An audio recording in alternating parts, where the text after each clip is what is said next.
आप जब भी कुछ बोलते हैं तो लोग आपको इग्नोर कर देते हैं। वो आपकी बात में इंटरेस्ट लेना ही नहीं चाहते हैं क्योंकि आपकी आवाज में दम है ही नहीं।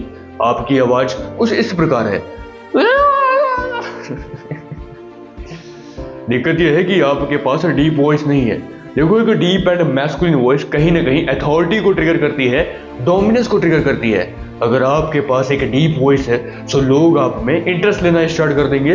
वो आपकी बातों में खिंचे चले जाएंगे। इवन लड़कियां भी आपको अप्रोच करने की कोशिश करेंगी।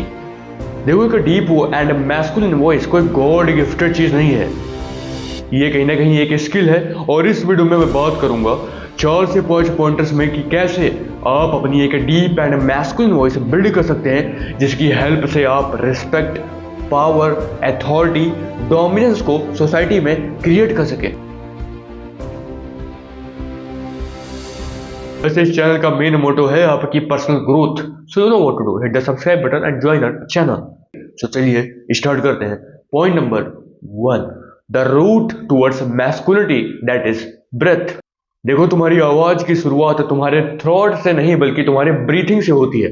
जी हाँ, यानी कि आपकी आवाज गले से नहीं बल्कि ब्रीथिंग पर डिपेंडेंट करती है कि आपकी आवाज डीप होगी कि नहीं डीप होगी। देखो, जब आप कहीं ना कहीं सोलो ब्रीथिंग करते हैं, एक नॉर्मल ब्रीथिंग करते हैं, सो उस केस में आपकी वॉइस भी नॉर्मल होती है बाकी लोगों की तरह जैसे वो बोलते हैं। अब वहां पे क्या होगा, ना आप अथॉरिटी बना पा रहे हैं, ना आप डोमिनेंस क्रिएट कर पा रहे हैं, ना आपकी वॉइस रेजोनेंस है। सो काम वहां पे पूरा बिगड़ सकता है। बट अगर आप एक स्ट्रॉन्ग ब्रीथिंग लेते हैं, अपने स्टोमच को एक्सटेंड करके, अपने डायफ्राम को अपलिफ्ट करके। डायफ्राम क्या होता है, मेरी लंग्स के नीचे होता है। जब हम अपने ब्रीथिंग को इनहेल करते हैं, सो उस केस में डायफ्राम अपवर्ड की तरफ शिफ्ट होता है, जिसकी हेल्प से वो लंग में बढ़ता है, जिसकी वजह से थोड़ी बहुत डीप वॉइस हमारी निकल सकती है। अब देखो, आपको करना कुछ नहीं है। आप सिंपली क्या करिए, जब भी आप ब्रीथिंग करिए, सो उस केस में अपने चेस्ट को मत फुलाइए। उस केस में आप अपने स्टोमच को एक्सटेंड करने की कोशिश करिए, क्योंकि जब आप अपने स्टोमच को एक्सटेंड करेंगे एक प्रेशर लगेगा। उस प्रेशर में आप डीप वॉइस को निकाल सकते हैं। पर बोलने से पहले पानी जरूर पी लेना, क्योंकि ताकि आपका वोकल कॉर्ड पूरा का पूरा रिफ्रेश हो जाए। ओके, चलिए बढ़ते हैं पॉइंट नंबर 2 की तरफ, that is the resonance voice, the secret of deep voice. देखो, एक मैन के पास 2 टाइप की वॉइस होती है। पहला throat voice and second one is a resonance voice. सबसे पहले बात करते हैं थ्रोट वॉइस के बारे में। सो ये नॉर्मल वॉइस होती है जब हम अपने नेक का इस्तेमाल करते हैं, नॉर्मली बोलते हैं, हम अपनी ब्रीथिंग को बिना कंट्रोल किए हुए बोलते हैं। सो उस केस में कहीं ना कहीं हमारी थ्रोट वॉइस होती है। वो एक नॉर्मल वॉइस है। आप उसको यूज करके कुछ भी नहीं क्रिएट कर पाएंगे, ना ही डोमिनेंस, ना ही अथॉरिटी, नथिंग। बट जब आप रेजोनेंस वॉइस का इस्तेमाल करते हैं पूरी कंट्रोल के साथ, विद द ब्रीथिंग कंट्रोल, सो उस केस में आपकी वॉइस डीप हो जाती है।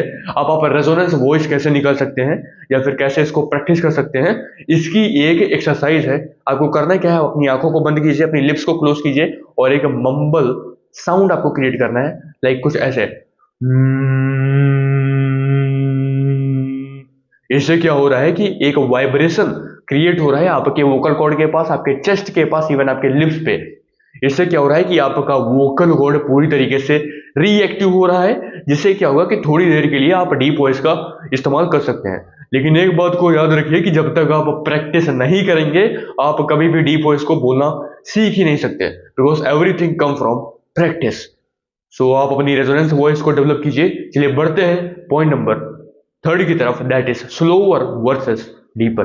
देखो, मैं यहाँ पे तुमको एक कंपैरिजन बताने वाला हूं कि अगर एक आदमी बहुत तेज बोलता है और एक आदमी स्लोअर बोलता है, तो उनमें डिफरेंस क्या है, कौन सा आदमी डीप वॉइस का इस्तेमाल कर सकता है। देखो, एक बहुत तेज बोलने वाला व्यक्ति कभी भी बहुत ज्यादा हाई लेवल डीप वॉइस में नहीं बोल पाएगा।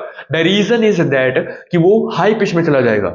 उसके पास क्लैरिटी नहीं रहेगी कि वो क्या बोल रहा है, वो बहुत स्पीड में बोल रहा है। उसको यही नहीं पता चलेगा कि उसने क्या मिस कर दिया, क्या उसने सही से बोला है, क्योंकि उसके पास वहां पे कॉन्शियसनेस नहीं रहने वाली है।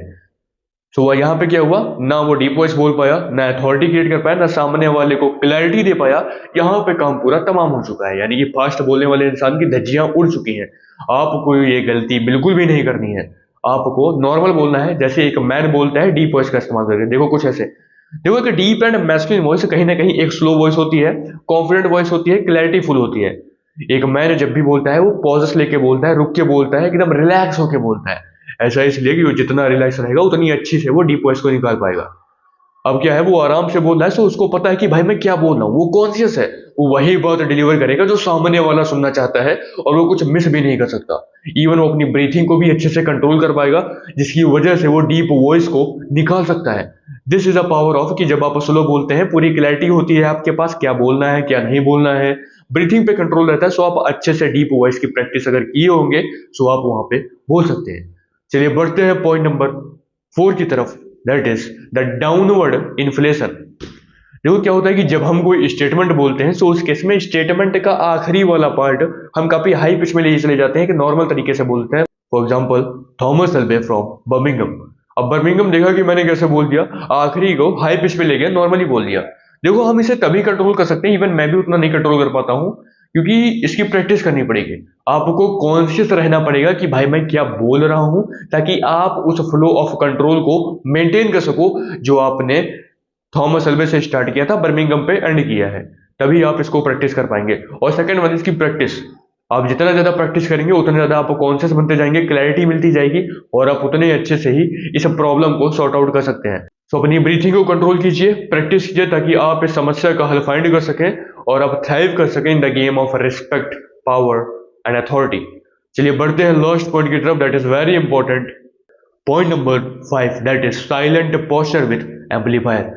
देखो एक डीप वॉइस बोलने में तुम्हारा पोस्चर का भी बहुत इंपॉर्टेंट रोल होता है। जब आप बहुत ज्यादा लेजी तरीके से बोलते हैं, अपने शोल्डर को ऐसे कंप्रेस कर लेते हैं, पैर को ऐसे दबा लिया, ये कहने का ही साउंड होता है लेजीनेस का, कि आप में बिल्कुल भी एक्टिवनेस नहीं है, आपके अंदर एक डर है। इससे क्या होता है, आपके ब्रेन को सिग्नल मिल जाता है कि भाई आपके साथ ये समस्या है।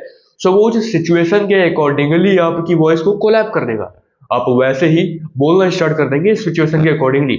तो अपने पोस्चर को मेंटेन रखिए, आप एकदम स्ट्रेच पोस्चर रखिए, स्पाइनल कॉर्ड को सीधा रखिए, अपनी फिजिक को अच्छे से फ्रेमिंग करके रखिए, वाइड शोल्डर रखिए, ब्रॉड चेस्ट रखिए। इससे क्या होगा, आपका ब्रेन सोचेगा कि भाई आप एक्टिव हैं, आपके अंदर कोई भी दिक्कत नहीं है, कोई भी समस्या नहीं है आपके आसपास, वो आपकी वॉइस को कोलैप्स करेगा ही नहीं। और मैं कहूंगा कि आप जितना ज्यादा रिलैक्स पोस्चर बना सकते हैं, जितना ज्यादा रिलैक्स रहेंगे उतनी अच्छी से आप डीप वॉइस को बोल पाएंगे, लोगों के सामने आप बातों को डिलीवर कर पाएंगे, और authority, power, respect, dating, influence सब कुछ आप क्रिएट कर सकते हैं अगर आपके पास एक रिलैक्स डेप्थ है। आप पॉजेस का इस्तेमाल करिए, बोलने के बाद रुक जाइए, सामने वाला इंसान रोबोट नहीं कि आप बोलते जा रहे हैं वो समझने का, नो, थोड़ा सा रुकिए, उसे समझने का मौका दीजिए, देन फिर बोलिए, फिर रुकिए, फिर बोलिए। इसका सबसे बेस्ट एग्जांपल है थॉमस शेल्बी, जो कि पीकी ब्लाइंडर वेब सीरीज में इसका बहुत इंपॉर्टेंट रोल है, कि वो कैसे बोलता है, एकदम पॉजेस की तरह बोलता है, उसकी कम्युनिकेशन इसके एकदम गॉड लेवल है। वो पॉजेस का इस्तेमाल करता है, डीप आई कांटेक्ट करता है, बोलने के वक्त आप आई कांटेक्ट भी करिए, ताकि आप सामने वाले को समझ सके अच्छे से कि वो कहना क्या चाहता है एक्चुअली में, उसका नेक्स्ट मूव क्या हुआ, आप कुछ हद तक जान सकते हैं। अपनी ब्रीथिंग पे कंट्रोल करना सीखिए, अपने आप को रिलैक्स रखिए, ताकि आपको ब्रेन को कुछ ऐसा सिग्नल ना मिल सके कि भाई मैं डर रहा हूं, मुझे गुस्सा आ रहा है। क्योंकि एक बार अगर ब्रेन को सिग्नल मिल गया, सो आपकी वॉइस भी उसी अकॉर्डिंगली निकलना स्टार्ट हो जाती है, फिर वहां पे दिक्कत आएगी। सो आई होप इन 5 पॉइंटर्स में आपको समझ में आ गया होगा कि आखिरकार आप डीप वॉइस को कैसे प्रैक्टिस कर सकते हैं। आप जितना ज्यादा बोल सकते हैं उतना ज्यादा बोलिए। इवन मैं आपको एक एक्सरसाइज भी बताता हूँ। फॉर एग्जाम्पल, ये एक पेन है, आप क्या कीजिए, इसको ऐसे यहाँ पे लगाइए। अगर आपकी वॉइस में क्लैरिटी नहीं आती है, सो ये बहुत बेस्ट एक्सरसाइज है, इसको यहाँ पे लगाइए ऐसे, और आप कुछ एक स्टेटमेंट बोलिए। For example, Thomas Shelby from Birmingham. अब अगर मैं इसको ऐसे बोल के दिखाऊं इसी सेम स्टेटमेंट को, थॉमस शेल्बी फ्रॉम बर्मिंघम, मेरी वॉइस में क्लैरिटी आ रही है। ये आप एक्सरसाइज इस्तेमाल कर सकते हैं, अपने पेन को ऐसे हल्ड करिए और एक स्टेटमेंट बोलिए, Thomas Shelby from Birmingham, I am a fucking man. इससे क्या होगा कि आपकी वॉइस में क्लैरिटी आना स्टार्ट हो जाएगी और आप बहुत अच्छे से अपनी बात को रख पाएंगे। सो मिलते हैं नेक्स्ट वीडियो में, तब तक के लिए बाय। अगर आप किसी टॉपिक पे वीडियो चाहते हैं, सो प्लीज कमेंट, मैं उस पर वीडियो बनाने की सोचूंगा।